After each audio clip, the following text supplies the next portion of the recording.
Hello there. Let's have a little chat about emotions, which, to be fair, is something more people should talk about more often. It's really good for you, it's really cathartic. I thoroughly suggest it.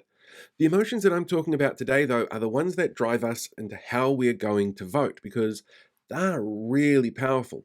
And while we might like to think that we sit down and deal with everything logically and the information that's in front of us, research actually shows that that is far less likely to happen than we actually expect it to. You see, research done in the States that involved brain scans during the time people were given information around different candidates showcase that the part of our brain that makes logical decisions shuts down completely, and the part of our brain that deals with emotive responses kicks up a gear. And it means that while we're looking at information, we're trying to twist that information to be able to fit our particular worldview.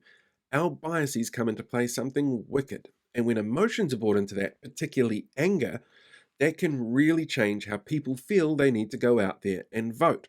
And we saw a great example of that this week in how some of our political parties are trying to get that across and to get people angry, getting them out there to vote for them. And that was with the release of this week's GDP numbers. You see, we knew that the numbers were going to go up a little bit. Economists kept predicting there was going to be a slight increase. But the numbers were far better than expected. In fact, it turns out we probably weren't in a recession. So that's really good news for the economy. And we've seen other indicators that the economy is doing really well with international ratings.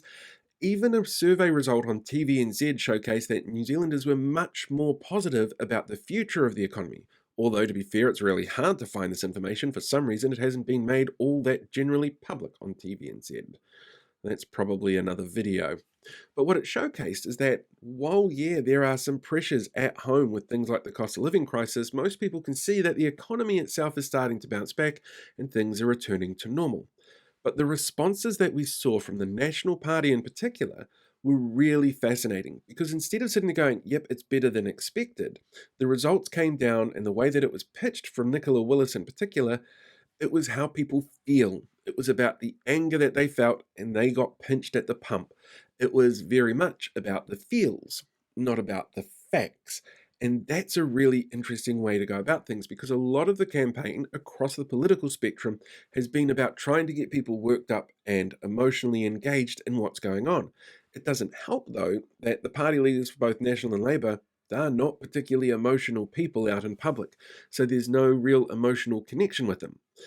This is a bit of a paradox because it means that when people go out to vote, they're not necessarily looking at what's in front of them in terms of facts and figures, but how things make them feel. And that's a really strong driving force when it comes to the election. And knowing that it's there could be a way of fighting that. But to be honest, people are going to vote based on vibes.